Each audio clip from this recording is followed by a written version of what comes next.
Hello दोस्तों, smart study पर आप सभी का स्वागत है। चैनल को सब्सक्राइब जरूर कर लें और वीडियो को पूरा देखें।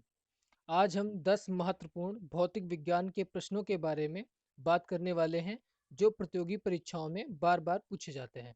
तो देखते हैं पहला क्वेश्चन हमारा क्या होने वाला है। पहला क्वेश्चन है, किसी चुंबक की आकर्षण शक्ति सर्वाधिक कहाँ होती है? ऑप्शन है दोनों किनारों पर, मध्य में, चुंबकीय अक्ष पर, सभी जगह समान होती हैं। तो इसका पहला ऑप्शन जो था दोनों किनारों पर, इसका करेक्ट ऑप्शन हो जाएगा पहला, दोनों किनारों पर।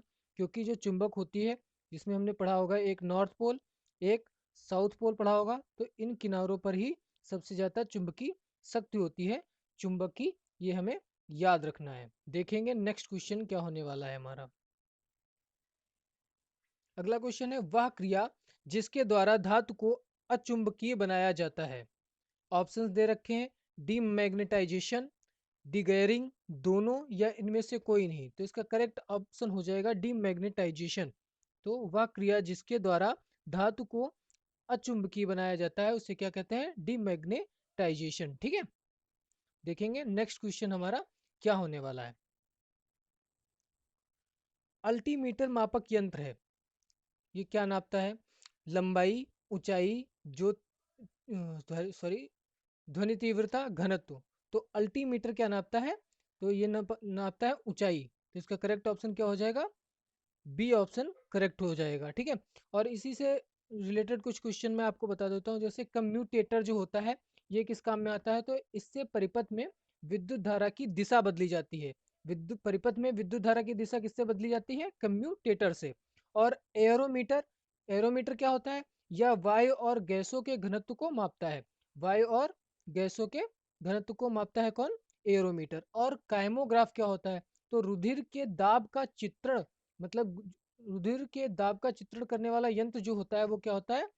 कायरोग्राफ होता है। ठीक है, ये हमारा अच्छा इंपॉर्टेंट क्वेश्चन है, कायरोग्राफ। देखते हैं नेक्स्ट क्वेश्चन हमारा क्या होने वाला है। एक फैदम बराबर होता है, मतलब एक फैदम में कितने किलोमीटर होते हैं?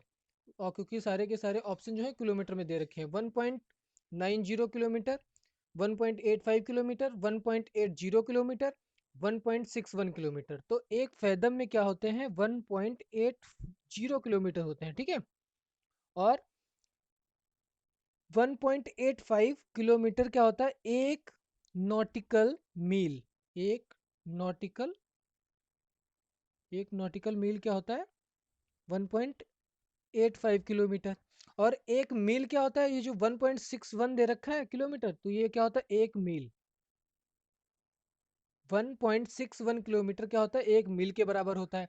और इसी से एक रिलेटेड क्वेश्चन बन जाता है, एक बैरल में कितने लीटर होते हैं? ठीक है, तो एक लीटर में 159 लीटर होते हैं। मतलब 159 लीटर होते हैं एक बैरल में लीटर। देखते हैं अगला क्वेश्चन हमारा क्या होने वाला है। आर्यभट्ट का प्रेक्षण कब किया गया था? आर्यभट्ट जो हमारे अंतरिक्ष में भेजे जाने वाला पहला भारतीय उपग्रह है। ठीक है, तो इसका प्रेक्षण कब किया गया था? 19, पहला ऑप्शन है 19 अप्रैल 1950, दूसरा है 19 अप्रैल 1961, तीसरा है 19 अप्रैल 1965, चौथा है 19 अप्रैल 1975। तो इसमें ज़्यादा इजी ऑप्शन दे रखे हैं, तो इसका करेक्ट ऑप्शन क्या हो जाएगा? 19 अप्रैल 1975। जिसको केवल ईयर याद होगा उसका भी सही हो जाएगा। 19 अप्रैल 1975 में भारत का पहला अंतरिक्ष उपग्रह आर्यभट्ट अंतरिक्ष में भेजा गया था। देखेंगे हमारा नेक्स्ट क्वेश्चन क्या होने वाला है। अगला क्वेश्चन है हमारा, कोबाल्ट 60 का मुख्य चिकित्सा उपयोग क्या है? ऑप्शन है, पहला ऑप्शन दे रखा है उपकरणों को साफ करने में, उपकरणों को साफ करने में होना चाहिए, उपकरणों को साफ करने में, सामान्य कैंसर की पहचान में, कोरोना वायरस की पहचान में, जल जनित रोगों की पहचान में। तो इसका करेक्ट ऑप्शन हो जाएगा सेकंड, सामान्य कैंसर की पहचान में। तो कोबाल्ट 60 का प्रयोग कहाँ किया जाता है, या कोबाल्ट 60 का प्रयोग कहाँ होता है? सामान्य कैंसर की पहचान में। तो इसका करेक्ट ऑप्शन क्या हो जाएगा? बी, ये हमको याद रखना है। देखते हैं नेक्स्ट क्वेश्चन हमारा क्या होने वाला है। वायु में ध्वनि का वेग लगभग कितना होता है? ऑप्शन दे रखे हैं 230 मीटर पर सेकंड, 445 मीटर पर सेकंड, 232 मीटर पर सेकंड, 330 मीटर पर सेकंड।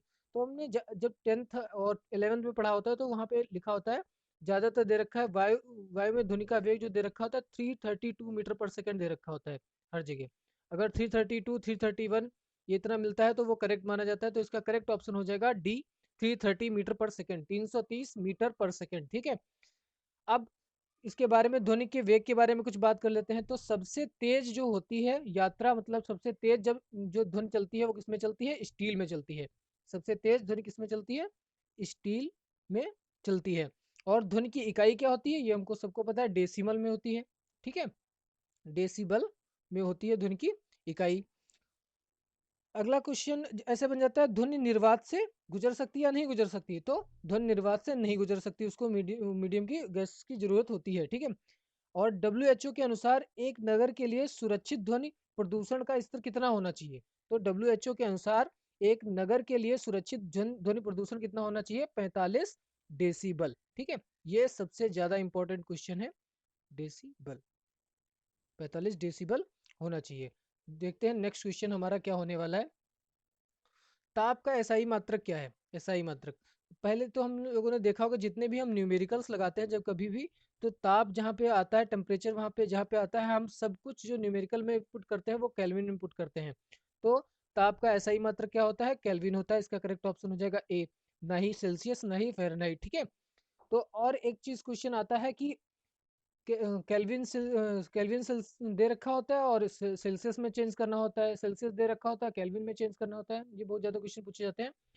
तो अगर सेल्सियस में दे रखा है केल्विन में, तो ये हमारा फॉर्मूला होता है C+273 इक्वल्स टू के।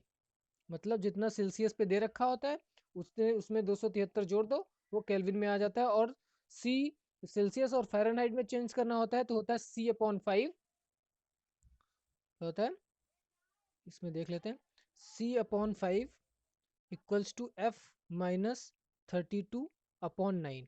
अगर इसमें से सेल्सियस का दे रखा है तो सेल्सियस का पुट करके फ़ारेनहाइट का निकाल लो, और फ़ारेनहाइट का दे रखा है तो फ़ारेनहाइट का पुट करके सेल्सियस का निकाल लो। देखते हैं नेक्स्ट क्वेश्चन हमारा, एक कैलोरी में कितने जूल होते हैं?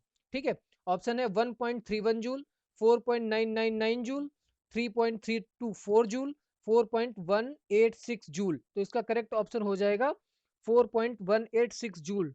डी ऑप्शन इसका करेक्ट है। 1 कैलोरी में कितने जूल होते हैं? 4.186 जूल होते हैं।